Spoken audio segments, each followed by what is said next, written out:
Oi pessoal, tudo bem com vocês? Hoje eu vim aqui rapidamente para contar um pouquinho do meu testemunho, do que eu tô vivendo nesse tempo. E antes disso eu quero deixar um versículo para vocês meditarem, que diz assim que o coração do homem ele faz seus planos, mas o que prevalece é a vontade do Senhor. Pessoal, talvez vocês também estejam vivendo um tempo de impasse, um tempo de tomar decisões. E o Senhor, ele é tão bondoso, ele é tão misericordioso que muitas vezes nós estamos indo por um caminho que não agrada a ele, ou um caminho que não tem a ver com o propósito que ele tem para as nossas vidas, e ele vai com todo o amor do mundo e nos redireciona. Por isso eu te encorajo a fazer orações ousadas, porque eu sempre fiz os meus planos, mas ultimamente eu fazia orações arriscadas. Eu falava: Senhor, se eu estou indo por um rumo que não é o que o Senhor tem para mim, mesmo que não seja um caminho mau, se for diferente daquilo que o Senhor projetou para mim, se a tua presença não estiver ali, não me deixa. Coloca um anjo cercando a minha passagem para que eu não consiga entrar pelos caminhos que o Senhor não projetou para minha vida. Pessoal, sobre a minha vida, eu tinha traçado uma rota. Eu tinha me planejado, estava tudo pronto para eu ir para um lado e o Espírito Santo veio e fez tudo diferente. Sabe aquele momento que existe em jogo finanças, questão de pessoas que são responsáveis por você e que talvez não aceitariam o que Deus está mandando você mudar. Quando você deve satisfação para outras pessoas, isso tudo nos dá muito medo. Quando você ouve a voz de Deus e Deus te fala, não é por aí, vai ter que mudar a rota, dá muito medo de mudar, dá medo de faltar, dá medo de não dar o dinheiro, dá medo dos teus pais não te aprovarem. Mas eu te falo, quando é Deus, não há confusão. Quando é Deus, ele convence até, se preciso for, Faraó. Ele é aquele que endurece e o que amolece um coração. O nosso Deus, ele é um Deus provedor. Ele é aquele Deus que onde ele aponta, ele paga a conta. E uma coisa que eu tenho meditado muito, muito, muito nesses dias é o seguinte: que tem coisas que às vezes desmoronam porque estavam fundamentados na areia. Sabe aquele versículo que diz que a casa, quando ela é construída na areia, vem um vento e derruba? A areia é o nosso ego. Às vezes é o nosso plano, o nosso projeto que não é projeto de Deus. Mas o que é a rocha? É Jesus. E Jesus é quem? É a palavra. Para minha vida ele tem uma palavra, para tua vida ele tem uma palavra. E quando você obedece, essa palavra tem respaldo. Quando você obedece, essa palavra tem sustento. Você não é abalado. Por mais que humanamente aquilo seja contra as tuas condições. Por mais que humanamente aquilo não seja coerente com o recurso financeiro que você tem. Deus, ele ajeita.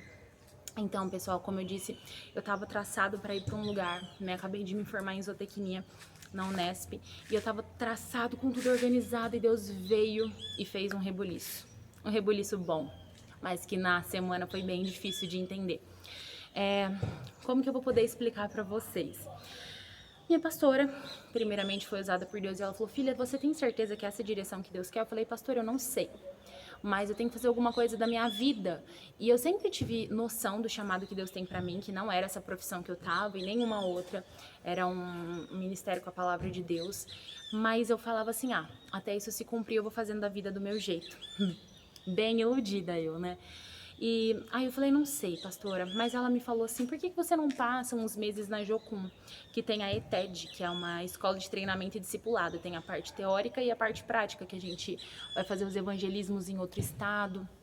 Gente, eu tô aqui me coçando porque tem muito pernilongo. Mas tem evangelismo e tudo mais, você vai ser curada, você vai ser tratada, vai ser um tempo que Deus vai te dar novas direções. E aquilo pulsou no meu coração, porque essa base que eu tô aqui no Paraná, eu estive aqui há 9 anos atrás, pessoal, com uma campanha de férias de adolescentes e tal. Mas eu vim sem sentir a presença de Deus nem nada, eu vim só pra passar férias, achava eu.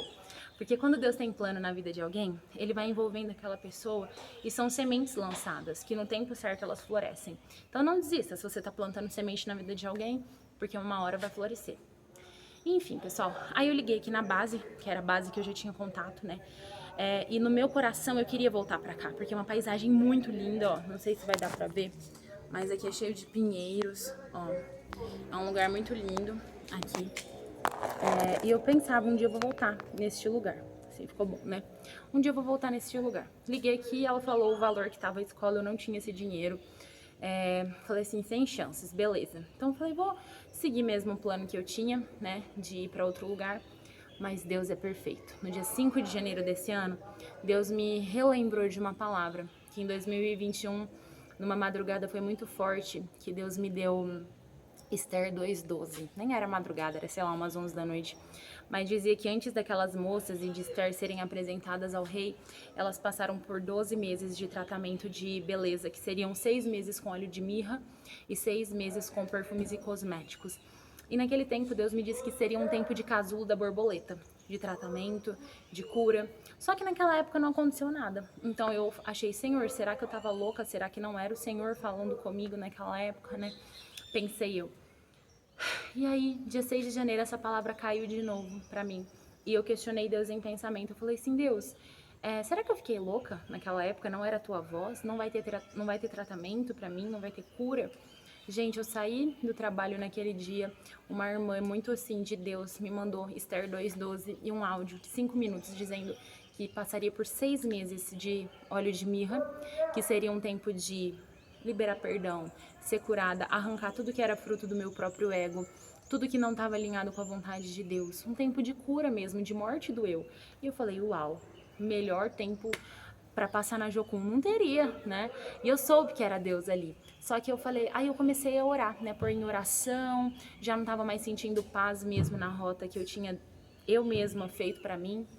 E eu comecei a orar. E um dia, meia-noite e pouco, eu ajoelhei e falei, Senhor, eu queria muito ir pra Jocum, mas eu não tenho esse recurso financeiro, eu não tenho esse dinheiro. Só se fosse um milagre teu. O Senhor é dono do ouro e da prata, faz um milagre. Gente, meia-noite e 40, mais ou menos, a missionária que é líder aqui dessa base que eu tô, me manda uma mensagem dizendo para eu não ter medo de obedecer a Deus, que aqui era um ambiente de milagres, né, que muitos missionários viviam, mas quando eles são chamados por Deus, Deus fazia milagres, né, na vida financeira. E aí eu me encorajei, eu falei, é pra eu ir, vai dar certo, mas eu tinha que convencer meus pais, né. E aí essa parte foi difícil, mas eu falei sim, Senhor, se isso for do teu coração, o Senhor vai convencer meu pai, a minha mãe e os meus líderes espirituais, que são os meus pastores. Tive o aval dos meus pastores e eles falaram que poderiam me ajudar com uma boa quantia financeira, que não seria tudo que eu precisava aqui, mas eles já estariam me ajudando, né, com um valor X de mensalidade. E eles foram os meus primeiros incentivadores, né, os meus primeiros mantenedores. E eu falei, bom, agora é convencer meus pais, né? Aliás, o Espírito Santo convenceu meus pais. E a princípio teve uma resistência, né? Mas eu falei assim, pai, mãe, eu não vou ser rebelde. Se é de Deus isso, orem essa semana. E se Deus pôr no coração de vocês que vocês devem deixar eu ir, isso vai ser de Deus. E, gente, resumo da história, Deus convenceu meus pais e aqui estou. E Deus foi levantando pessoas para estar me ajudando um pouquinho daqui, um pouquinho dali, com finanças, né? Ainda não quitei tudo, ainda tem bastante a ser pago. O valor do prático, nós iremos fazer evangelismos no Rio de Janeiro e no Mato Grosso do Sul. Então, assim, tô muito animada, mas eu não tô me preocupando, porque eu sei que onde Deus aponta, Ele paga a conta, Ele levanta pessoas certas. Tem sido um tempo de muita lapidação, de muito trabalhar de Deus. No tempo certo eu vou vir aqui compartilhar, porque ainda tem coisas sendo geradas, né? Tem coisas ainda sendo lapidadas dentro de mim. Por isso eu falo pra vocês, consultem a Deus, façam orações radicais, que se preciso for, Deus mude a rota de vocês. Porque não existe lugar melhor do que obedecer aquilo que Deus coloca no nosso íntimo. E é isso, gente. Eu espero que Deus fale ao coração de vocês, estejam orando aí pela minha vida nesse tempo. Amém? E também aqueles que se sentirem impulsionados a ofertarem financeiramente na minha vida. No vídeo anterior sobre o meu tempo na Jocum, no final do vídeo tem o número do Pix, né? Quem se sentir